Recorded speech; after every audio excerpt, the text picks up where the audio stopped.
Why do we do anything? Why do we try? I mean, in the realm of space and eternity and God, why does anything we do on earth matter? I mean, even if you're of the mind that nothing on earth matters and just focus on going to heaven, I still wonder, why want to go to heaven? Why want to talk to God? What does God want from us? Ultimately, what is the purpose of our existence? I have a theory, and it's this. It's because there are some things, many things, that are only worth something if they were achieved in a finite existence. It's like when Jesus said, "Blessed are those who have not seen and yet have come to believe." Because if you see and then believe, it's worth less than if you have heard and then believed. I mean, why did Jesus come and live in a form that had limited knowledge? Why? He had the clearest connection to God the Father and God the Holy Spirit, but he never walked around with infinite knowledge. In fact, God would reveal things to him. When we go to heaven, we'll know everything. Everything about God and everything about ourselves. For now we see through a glass darkly, but then face to face. Now I know in part, but then shall I know, even as also I am known. So when we go to heaven, learning has no meaning. We already know everything. Work has no profit. We already have everything. Whatsoever thy hand findeth to do, do it with thy might.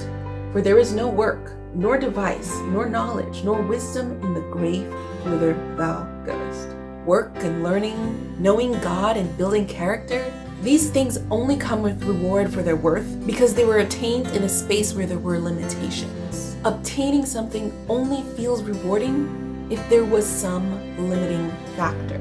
It's how love from somebody only means something if they have the capacity to hate or the choice to love someone else. This might be why angels were not the solution to God's companionship. Angels already know about God, so their options were extreme. Hold fast forever or reject forever.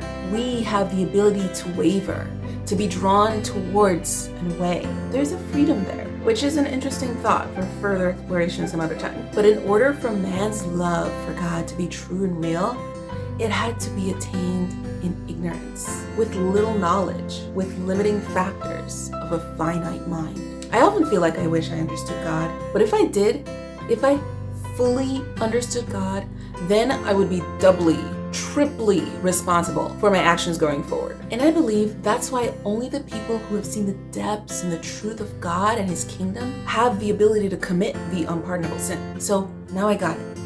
I know why I need to go fast. I know why I need to study the word and focus on my relationship with the Lord. I know why I need to achieve as much as I can in this life, because it's only worth something if I do it in this life. I finally get it.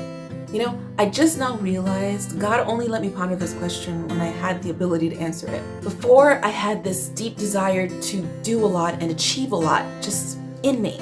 I believe now that this was God-given and important in order to keep me moving forward until I could understand the reasons behind it. It's like when children are made to submit and obey authority until they're old enough to understand why. I think it's the same way that God gives us a desire to do certain things until we can understand the reasons why. To parents, a child's obedience is precious when they do it blindly. It's precious because they don't understand why they ought to, but yet they do it. I feel it might be the same with God. It's precious to him. Our obedience before knowing is more precious than our obedience after knowing. Perhaps that's why he set up the system to be believe to see. That belief is more precious than anything. Why? Because it will make us into a greater type of person than would have otherwise been.